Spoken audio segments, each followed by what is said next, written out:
Explorers, this is Misha from the first time we went to Chernobyl 2 years ago. A step at a time, man. Yeah, no, it is insane. Dude, if we had the other Geiger counter, this would be beeping like crazy. This one doesn't beep, which is good. It doesn't make an annoying sound. 77 microsieverts. Oh my god. Yo, Explorers, what is going on? It is now 2 in the morning, and I've been getting so much comments about, oh, Josh, you have cancer, or do you have cancer?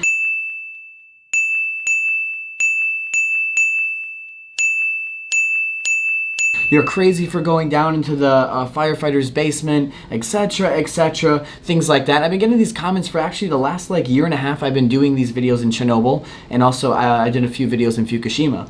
Now, mind you, it can be dangerous depending on how stupid you are when you go to these places and you explore.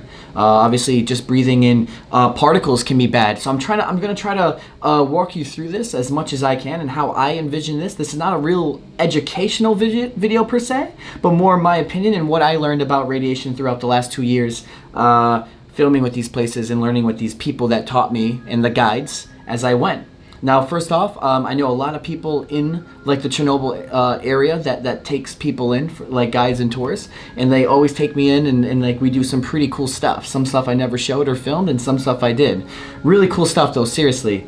But first off, let's just go right into it. I'm screen recording on here, so we're gonna go into the screen itself, and let me teach you some things about radiation and how it's measured and metered. So first off, right here, this little thing off Google, this is the USV stand for in radiation. I didn't know how to pull this up, so if you can see, I highlighted it here for you. So this is 1 millisievert equals 1,000 microsieverts. Now, the video we're going to be watching to show you is obviously the most scariest room in Chernobyl. This is where I'm getting all these crazy comments on people thinking that I have cancer and this and that, and I want to try to show you guys that obviously there's risks.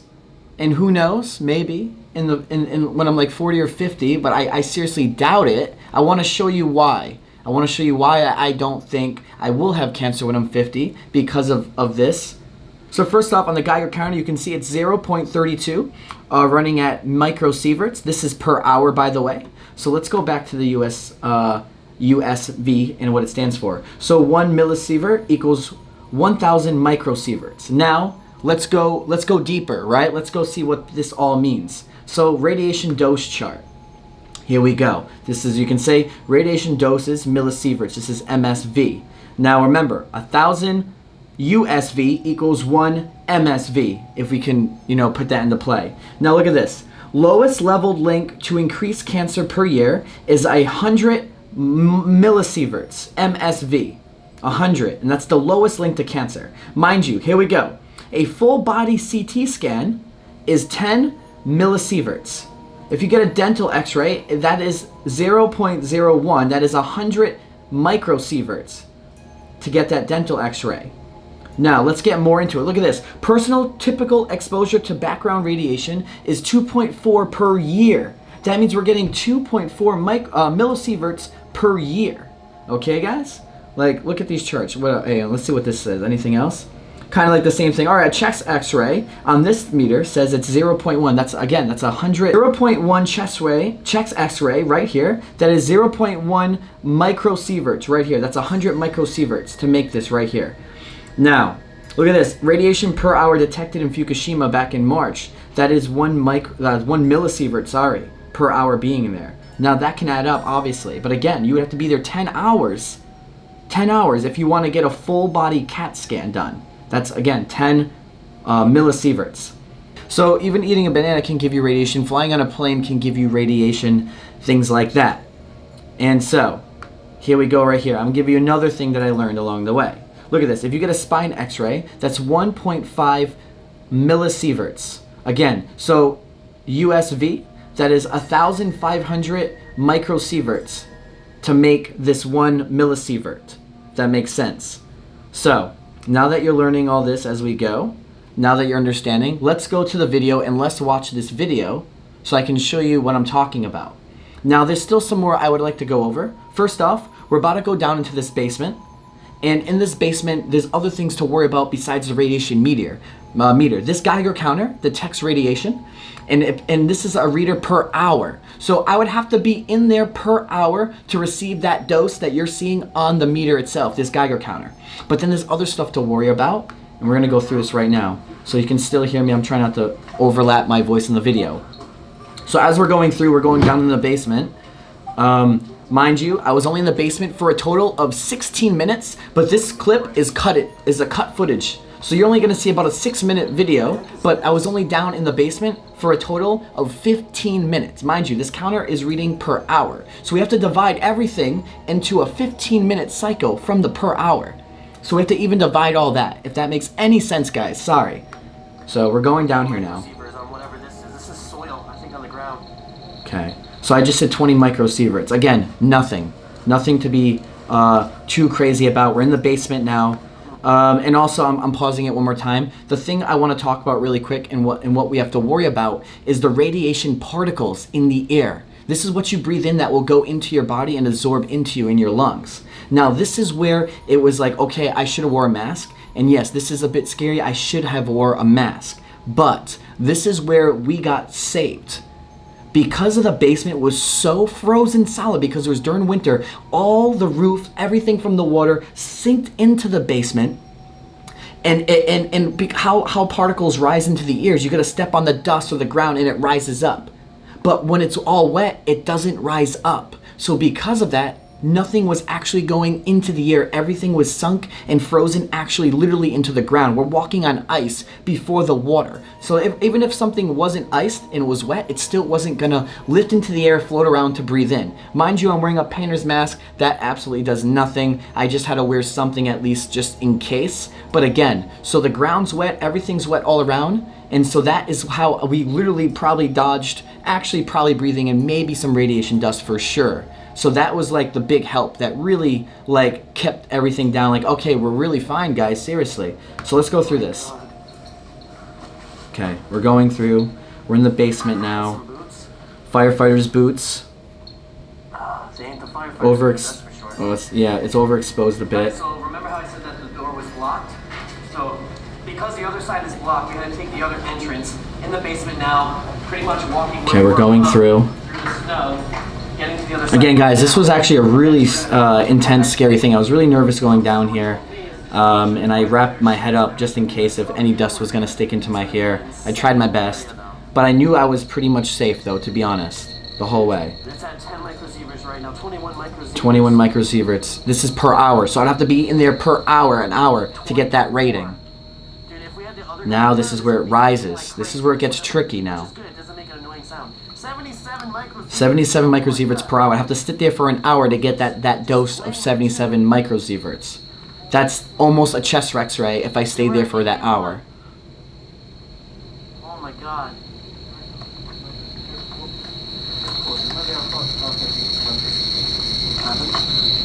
Okay. Now this is where it gets crazy, okay? This is the guide, and the guide is... This is where the only like scary thing I thought was in the whole basement, because it is pretty actually scary for sure. This guy is the guide. Now, if the guide was scared of going down there of some sort of radiation or getting cancer in the future, he would not have went down there, as he actually knows everything about radiation and learned before he even does this. Now, he's been doing a tour for the last 6-7 years, and he's always sometimes going down in this basement, which I would not recommend for sure. It is kind of dangerous for sure. All right, now look at the meter. This is where it gets crazy. 900 microsieverts. I've never seen those before. That's really crazy. That's a chest X-ray every hour if I stood there. Now, this is where it gets intense. This is where it's super scary, and it's like, okay, this is not good. His hand is right up to the boot, and now if you look, it's saying 1254 with an M. That is literally 1,254 millisieverts, guys. So once you hit 1,000 millisieverts, you're now in a sievert. That's 1 sievert. 1 sievert, check out the dosage. Let's go back in the dosage meter. 1 sievert. Look at this meter. This is radiation exposure. How does it compare? Look at this. Single dose, which can cause radiation sickness, nausea, but not death.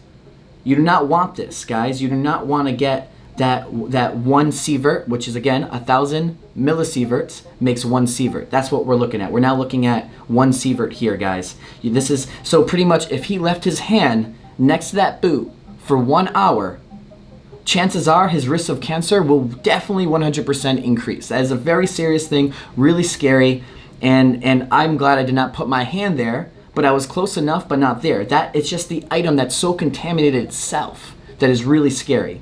And maybe the little water next to it. Mind you, my feet is next to it, but not on it, not stepping next to it. And again, you have to be that close to receive that dose. So technically you would have to hold that boot for an hour, and that you would definitely get sick from holding that boot for an hour.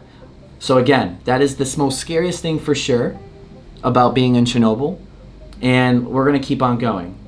So now that you guys know, like, so by the way, if you receive that dose of 1 sievert an hour, one of the things I read online, if there's 100 of you, 100 people, statistics say five people out of 100 will get cancer from that, but you would have to receive that dose. So let's go back. Oh my God. And you can see him saying this is millisieverts, which is 1,000 sieverts makes one sievert. So 1,000 millisieverts make one sievert. Yes, so one millisievert, it is 1,000 microsievert, but 1 sievert is 1,000 millisievert. So it was a very dangerous thing right there to be down there for sure, especially unprotected. But again, even though we're getting that that 1 millisievert, that 1 sievert, sorry. Even though we're getting that 1 sievert, he's only putting his hand there for now a total of 2 minutes. 2 minutes. Not even. 1 millisievert. All right. Oh my God. So if we're counting, remember, you have to be there for, this is reading the meter per hour, guys. So even though he put his hand there for probably about a solid 1 minute, he didn't receive that dose. He only received maybe, well, if we add up the math, maybe this is a maybe, guys. But maybe, let's check the dose. Let's check the reader. Maybe he received like, I don't know. Let's just ballpark it at like three full body CAT scans for that 2 or that 1 minute he was there, which means he would have had to do 3 full body CAT scans to receive what he just did for that 1 or 2 minutes he just held his hand there. Now, it's not the end of the world. It's not like a chance of really getting cancer, because remember, the chance meters says, even on the websites, that you need 100 per year to have an increased risk of cancer. Now, he probably received even honestly like 20 millisieverts, not even. So that's like, it can be dangerous, guys. And like that's the risk of doing all this and doing this and that. Is like I was borderline like really like always thinking, okay, this is what I want to do, this is what I don't want to do, let's get out of here. All right, let's move on to the next part. I wanted to film this room and I wanted to document as much as I can. And it's not even about the views, but it's about telling the story and really exploring it, because the passion and love for exploring, it doesn't have to be this place, but any place really gets me going and hyped. So now we're moving forward. And you can hear the beeping. The beeping's now going on. It's still reading these meters. So I'm watching where I step, because I also don't want to step on the boots, because there's more boots on the ground. And that's where it gets scary. I was wondering like, yo, did I actually step on a boot? But the whole time I'm recording, I made sure I was not stepping on the boot, and I was kind of near the boot. Just being here, 57, 100. Okay, it's going up. You can see. Right here. We can't even be here this long. 150 microsieverts. So that's a chest, again, another, maybe a chest x-ray and a half, if that meter is actually correct, like it says it is, every hour if I were to sit there. But I have to remember the boot is on the ground. Not that boot with the 1 sievert boot, but other boots that can probably read the same meter or near it. So you gotta watch out. See, that's one of the boots. Now I'm not next to that boot, and I made sure to keep like a split away. I couldn't really show it on camera. So again, I gotta keep an account of that. I gotta be aware of that for the rest of my life. Like, okay, there's that meter could have showed that. So I gotta watch out. But again, I would have to be touching it, and I wasn't. So for me to get anything from being in this place so far, I was only out from that scene switch right there. That was a 2-minute scene switch. I must have probably, worst case scenario, from my opinion, maybe a full body CAT scan like a 10 millisievert if I was right there on that boot for that second. Again, I didn't reach that 90 the 90 or 100 millisievert dosage. That was it.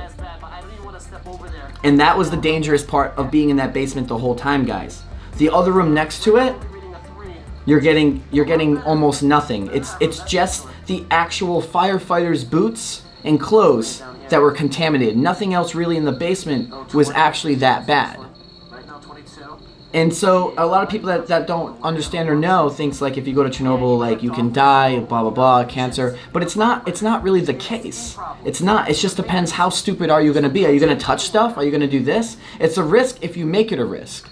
Now mind you can see, guys, on the walls on over there, it was frozen. Everything around me in the basement is so wet and frozen, there's no particles going in the air at all. Everything's soaking wet and frozen. That's why there's nothing floating in the air, which is why we're okay for going down without a breathing mask. I do not recommend it, and I think we were like one of the last people to ever go inside this basement, guys. And the only thing dangerous than this for us, for being here, would have been us going into Fukushima.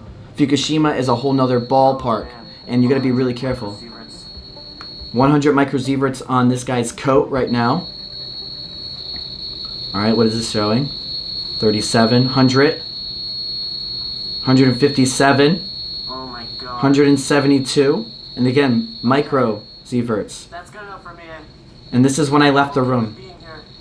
I don't want to take in more than a freaking year's worth anymore. You see, and this is there, and now we're out. We're down. See, I showed about a 6-minute video of me being down there, guys.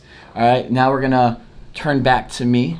All right, guys. So now, I mean, obviously, this was a really bad like teaching for radiation and stuff like that. But I really just wanted to like go over why I don't think I have cancer and things like that. Because after a lot of you guys watched the whole Chernobyl HBO series, which by the way is a great series, and it really shows everything that that happened and the sorrows and tragic. It's a really scary thing, and what happened is really bad down there. And but like I was just showing my part on like why I think I'm okay and why I don't think I'm gonna have any risks in cancer in the upcoming years. Living my life to the fullest, and we're growing, guys. I love life, and I want to keep doing crazy and amazing adventures. Guys, for those who don't know me, I'm Exploring with Josh. I travel the world, and I kind of do like the unbeaten path stuff, but I like to do tourist stuff too, and I like to just do almost anything. But this channel consists of traveling and just hanging out with cool friends and going on adventures. So guys, I hope you guys enjoyed this video. It's a pretty different video of sitting down, but this is a topic that I kind of wanted to talk about. And if you guys understood my really bad, slightly educational topic and talk on reading radiation and understanding it a bit, then thanks and cool. If not, this is just a video you can just click away and we can watch more in the future. So peace out, guys. Rise above. Just get out to explore. Peace and thanks for watching.